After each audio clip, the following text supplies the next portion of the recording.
आर्थिक शक्तियां है जो ज्यादा हावी है वो पीछे जाए और अच्छे लोग पॉलिटिक्स में आगे आए। एक सरनेम जो सिस्टम है ना कि भाई आपकी कोई फॉर्म भरो उसमें भी सरनेम डालनी पड़ती, तो सरनेम पूरा वर्ल्ड से हटा दो। अभी सबसे बड़ी बात है कि मैं अभी 1042 बच्चों का माता पिता हूँ।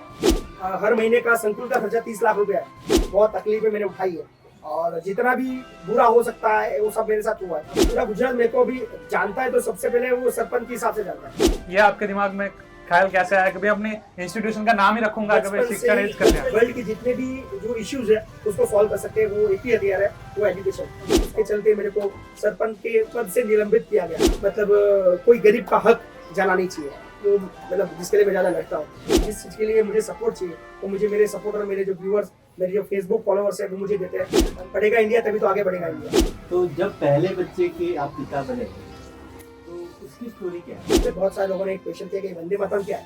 मैंने बोला हमारे संकुल की सरनेम है कि लास्ट 3 साल से मैंने घर पे खाना नहीं खाया। गांधी नाम मेरे को बहुत पसंद है, मतलब महात्मा गांधी। कि भाई एजुकेशन जो है वो सैनिक का दूध है, जो पिएगा वो हारेगा।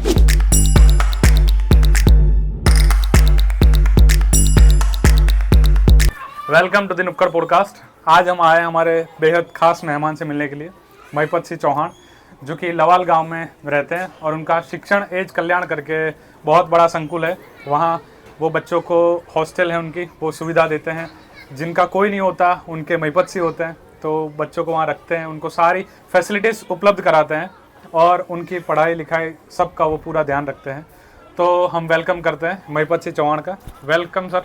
Thank you so much. पहले तो बहुत बहुत शुक्रिया आपका कि आप नुक्कड़ पॉडकास्ट के जरिए आपके जो फॉलोअर्स है, आपके जो व्यूअर्स है, उन तक मेरा जो आवाज़ और मेरे जो काम है वो पहुंचने का मेरे को मौका मिल रहा है, इसलिए आपका बहुत बहुत धन्यवाद। तो महिपत सिंह जी, आप हमको ये बताइए कि इतना बड़ा जो आप काम कर रहे हैं और जो पिछले 4-5 सालों में आपने जो इतना बड़ा स्केल अप किया, जिसके लिए आपको पूरे गुजरात में और पूरे इंडिया में से लोग मिलने आते हैं, जानने आते हैं कि भाई आप कैसे करते हैं, क्या करते हैं, तो आपकी इंस्पिरेशन कहाँ से, आपकी शुरुआत कहाँ से हुई? कब आपको लगा कि नहीं अभी मेरा जीवन है वो पूरा समाज के लिए जाएगा? देखिए, कोई भी इंसान हो, सिर्फ मेरी बात नहीं कर रहा हूँ मैं, जितने भी मतलब मैं तो अभी सफल होने के लिए कोशिश कर रहा हूँ, सफल तो अभी तक हुआ नहीं। तो जितने भी सफल लोग हैं, जो इंसान है, उनका जो अच्छा वक्त शुरू होता है, उनके खराब जो वक्त है वो खत्म होने के बाद।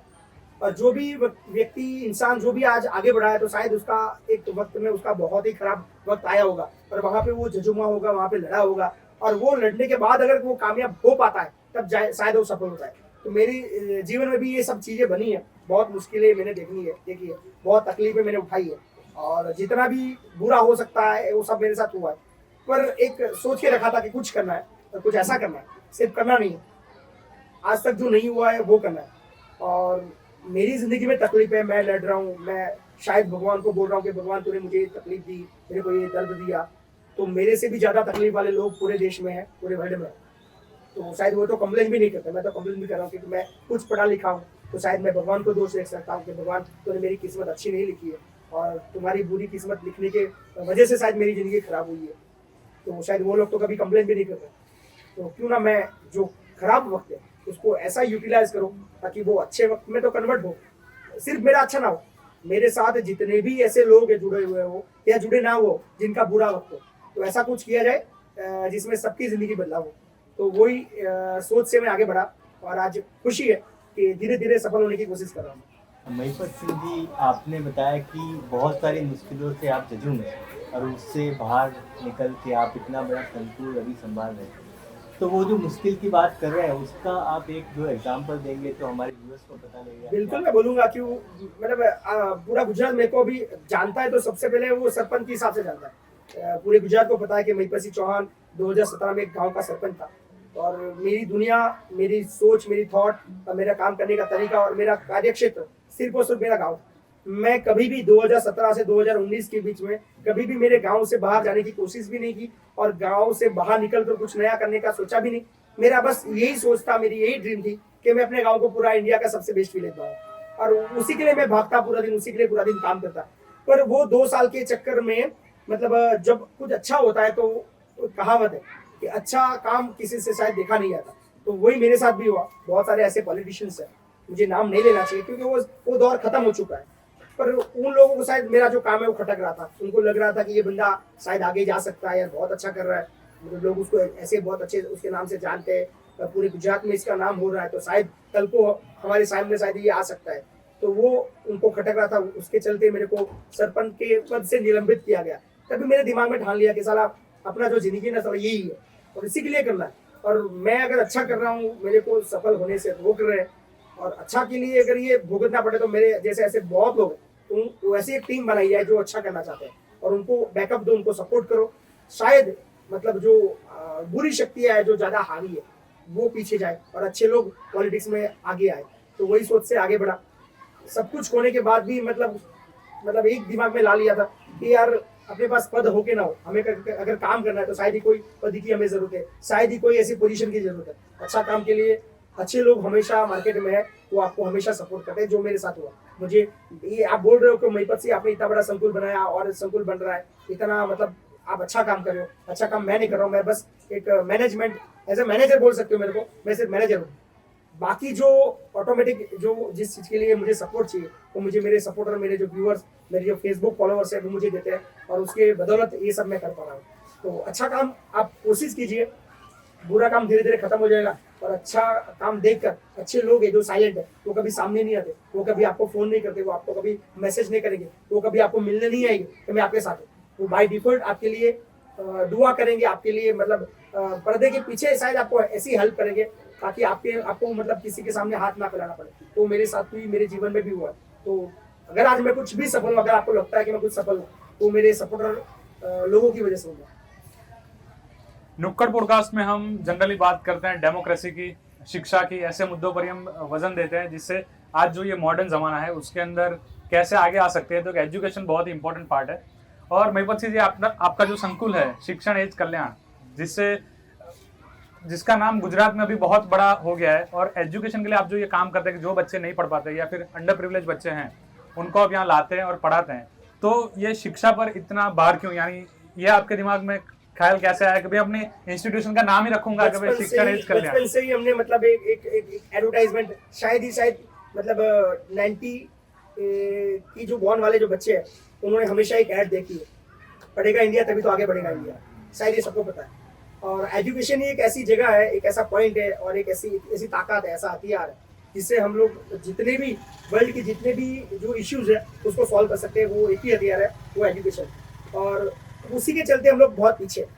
अभी हम लोग बोल रहे हैं, हम गर्व करते हैं कि मेरा भारत महान भारत के हम लोग हैं, पर एक्चुअल सिचुएशन क्या है ना, वो हम सबको पता है। हम कभी इस बारे में ना ही चर्चा करते हैं, ना ही कभी बोलते हैं। हम लोग एजुकेटेड होकर भी बहुत पिछड़े हुए हैं, और जो तरीके का एजुकेशन हमें मिलना चाहिए शायद वो सिस्टम अभी इंडिया में नहीं है। मुझे बोलते हुए बहुत दुख हो रहा है, नहीं बोलना चाहिए, पर मैं ओपन माइंडेड हूँ। मेरे को सब लोग जानते हैं, बिकॉज ऑफ मैं बहुत क्लियर बात करता हूँ। जो चीज़ का एजुकेशन जिस टाइप का होना चाहिए वो शायद वो नहीं है। तो वही मेरे दिमाग में चलता था कि कुछ ऐसी मतलब सिचुएशन क्रिएट करो जहाँ मेरा खुद का कानून तो अपना है, अपना बंधारण है, संविधान है, सब कुछ है, पर ऐसा कुछ क्रिएट किया जाए जहाँ पे आज़ाद बच्चे हो, आज़ाद सोच वाले बच्चे हो, उनको जो बनना है वो बनने के लिए वो कोशिश करें। हमें तो बस जैसे मतलब कोई गांव में स्कूल है, पहली में गया, दूसरी में गया, तीसरी में गया, उसको ऐसे करके ट्वेल्थ कंप्लीट करनी है, फिर ग्रेजुएशन करना है, फिर उसको बोला नौकरी करनी है, वही उसकी सीमित दुनिया है। पर कभी हम लोग बच्चों से वो नहीं पूछते कि उसको क्या बनना है। जितने भी मगर ये वीडियो अगर कोई वाली देख रहे हैं, यानी कि उसके कोई माता पिता देख रहे हैं कोई बच्चे के, तो वो शायद ही ऐसा मतलब अपने बच्चे से पूछते कि तेरे को क्या बनना है। हाँ, क्या बनना है वो बोलता है, बच्चा छोटा होता है मेरे को डॉक्टर बनना है, इंजीनियर बनना है, पर वो अपनी नादानी में बोलता है। पर जब वो खुद समझदार होता है तब उसके माता पिता उसे कभी क्वेश्चन नहीं करते, बेटा तेरे को क्या बनना है। वो खुद थोप देते कि तेरे को यही करना है, यही करना है। पर मेरे यहाँ पे वो कल्चर है। अभी सबसे बड़ी बात यह कि मैं अभी 1042 बच्चों का माता पिता हूँ। मतलब मेरे बहुत खुशी की बात है। अभी मैं गर्व से बोल सकता हूँ कि गुजरात का सबसे बड़ा बाप मैं हूँ। मेरे जितने भी बच्चे हैं, मतलब 1042, शायद ही कोई गुजरात में ऐसा कोई पिता होगा जिससे 1042 बच्चे हैं। और ये भी ड्रीम है मेरा। मैं आपके माध्यम से ये भी बताना चाहूँगा कि 1-2 साल के अंदर महिपत सिंह चौहान जो ड्रीम लेके अभी चल रहा है, जो काम कर रहा है, कि पूरे इंडिया में सबसे बड़ा पिता मतलब बनने का जो मेरा ड्रीम है कि 2027 तक 5000 बच्चे मेरे पास। अब लिख लीजिए, ये हो गए, उसमें कोई दो राय नहीं है, वो मैं करूँगा। और उनको जो बनना है वो मैं बनाने के लिए कोशिश करूँगा। मेरे को कुछ बनाने नहीं है, वो मेरे बच्चे डिसाइड करेंगे कि बापू मेरे को क्या बनना है। वो हिसाब से मेहनत करे, उसको जो सपोर्ट चाहिए वो मैं करूँगा। महिपत सिंह जी, आपने बोला कि 1042 बच्चे हैं आपके और आप उनके पिता हैं। तो ये जो पिता बनने की जिम्मेदारी है आपकी बहुत बड़ी है। तो जब पहले बच्चे के आप पिता बने तो उसकी स्टोरी क्या है? बिल्कुल, मेरे को अच्छे से याद है। ये जब संकुल स्टार्ट किया, सबसे पहला एडमिशन आया था, मैं उसका नाम भी लूँगा, जैमिन नाम है उसका। उसकी सरनेम थी, मैं अभी बोलता हूँ जैमिन वनकर। तो मतलब अपने सिर्फ गुजरात नहीं बोलूँगा, पूरे इंडिया की बात करूँगा। कास्टिनिज्म, जातिवादी मानसिकता लोगों की बहुत है, बहुत गंदी है। मतलब कोई लोअर कास्ट से अगर बिलोंग करता है तो खाना पीना, कितना उससे रिलेशन रखना है, वो सब दिमाग में लोगों में आता है, जो मुझे मतलब बहुत ही खटकता है। मतलब मैं तो मुंह पे गाली बोलता हूँ ऐसे लोगों को। तो वो जो बंदा आया तो मेरे दिमाग में आया कि साला ये जातिवादी मानसिकता कैसे हट सकती है। तो क्यों ना हमारे यहाँ पे एक ऐसा सिस्टम बनाया जाए कि सारे लोगों की सरनेम एक ही हो। तो वो जैमिन जो बंदा आया तो उसका मैंने नाम रख दिया उस वक्त जैमिन वंदे मातरम। तो मुझे आज भी वो पोस्ट याद है कि मतलब आनंद डिस्ट्रिक्ट का एक बंदा, बोरसद गांव का एक लड़का है जैमिन, जो हमारे यहाँ पे स्टैंडर्ड 7 में पढ़ेगा, और उसका नाम है जैमिन वंदे मातरम। तो बहुत सारे लोगों ने एक क्वेश्चन किया कि वंदे मातरम क्या है। मैंने बोला हमारे संकुल की सरनेम है, और आज के बाद हमारे संकुल में जितने भी बच्चे आएंगे वो सारे बच्चों की सरनेम वंदे मातरम पीछे लगने वाली है। तो आज क्या बात है। पूरे इंडिया में 1042 एक ऐसा फैमिली है जहाँ पे सबकी सरनेम वंदे मातरम है। और किसी और का तो छोड़ दो, मेरे को भी पता नहीं अभी कि मेरे संकुल में कौन से कास्ट के कितने बच्चे हैं, कौन से धर्म के कितने बच्चे हैं, कौन बंदा कौन से कास्ट है। क्योंकि हम लोग ना कभी उसमें कभी मतलब रजिस्टर में भी हम लोग उसका सरनेम नहीं लिखते, और हमारे संकुल में भी जितने भी डोनर है उनका कोई नाम वहाँ पे उल्लेख नहीं होता, क्योंकि वहाँ पे भी कास्ट आ सकती है। इसलिए सारे के सारे वंदे मातरम, सारे हम लोग भारतीय है। और यहाँ पे किसी को भी कोई ऊपर नीचे का कोई मतलब भेदभाव पता ही नहीं है, क्योंकि वो चीज़ कभी देखी ही नहीं है। बहुत बढ़िया। क्या बात है। जो ये वसुधैव कुटुंबकम की बात है कि पूरा विश्व ही हमारा परिवार है, तो उसको यहाँ से साक्षात्कार करते हो, यानी एक शुरुआत उन्होंने की है जो कि 1000 से ज्यादा लोग इधर हैं, बच्चे हैं इधर, और सभी वंदे मातरम, यानी क्या आप इमेजिन नहीं कर सकते। जो ये आप इतना जो काम कर रहे हो सोच के बाहर है, ये जान के भी बहुत आश्चर्य होता है। तो बड़ी अच्छी बात है। अभी इतनी सारी आप मेहनत करते हैं, इतना सारा आप काम करते हैं, तो हमारे दर्शक मित्र जरूर जानना चाहेंगे कि भाई आपका फेवरेट फूड क्या है, आपको खाने में क्या पसंद है, वो बताइए जरा। खाना तो मेरा मतलब मैं एक चीज़ में खाने पे बता दूं कि शायद ही किसी को सच लगे, पता नहीं, कि लास्ट 3 साल से मैंने घर पे खाना नहीं खाया।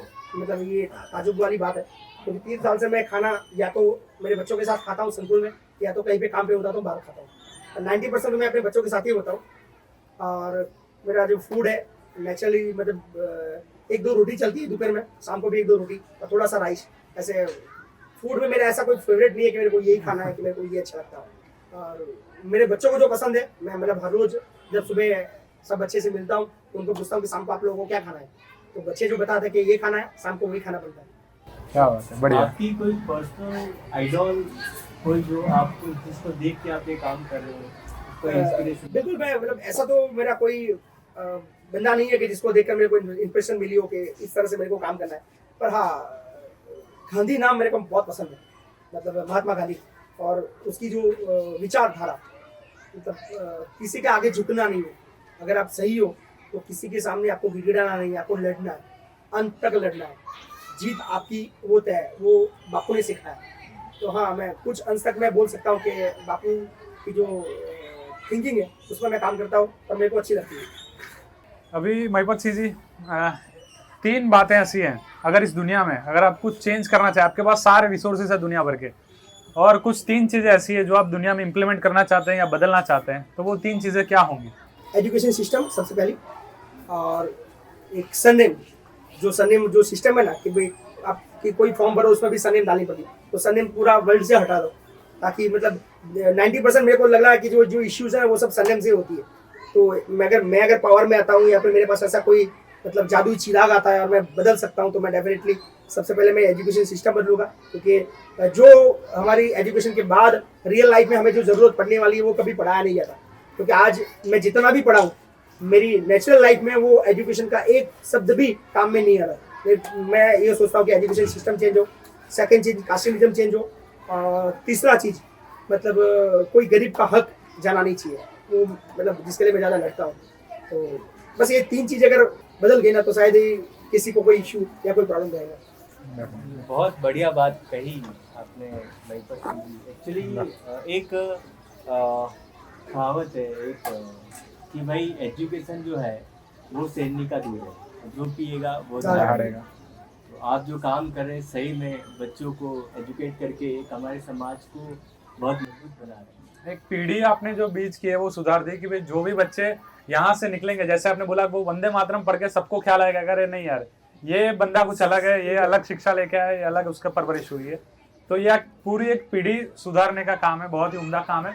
और जैसे हमने जाना कि आप एक वृद्धाश्रम बना रहे हैं, एक गौशाला बना रहे हैं, और दूसरी एक इससे भी बड़ा आप पूरी संकुल हॉस्टल और कॉलेज और संकुल हॉस्टल बना बन रहे रहा हैं। है। तो उसके लिए हम आपको बहुत ही ज़्यादा शुभकामना देना चाहते हैं कि भाई वो आपके सारे प्रोजेक्ट हो बहुत जल्दी खत्म हो और बहुत सफलतापूर्वक खत्म हो। और हम सबसे निवेदन करते हैं दर्शक मित्रों से कि वो भी आपके साथ जुड़े। मेरे पास जो भी है, जो भी मैं कर रहा हूँ, मैं आपके माध्यम से बताऊंगा कि हर महीने का संकुल का खर्चा 30 लाख रुपया है। और 30 लाख रुपया आप डोनेशन मांग कर तो आप मतलब नहीं चला सकते, पर हमारे जो फॉलोअर्स मित्र है वो जब भी मुझे जरूरत पड़ती है मैं उनसे 1 रुपया 2 रुपया 10 रुपया या 100 रुपया मांगता हूँ, और वो 30 लाख का जो बजट है वो शायद हो जाता है। तो आज मैं जो भी कुछ कर रहा हूँ बिकॉज ऑफ मेरे जो फॉलोअर्स है उनकी बदौलत कर रहा हूँ, तो उनको मैं 2 हाथ से धन्यवाद करता हूँ। Thank you so much. आप इसी तरह मेरा साथ दीजिए।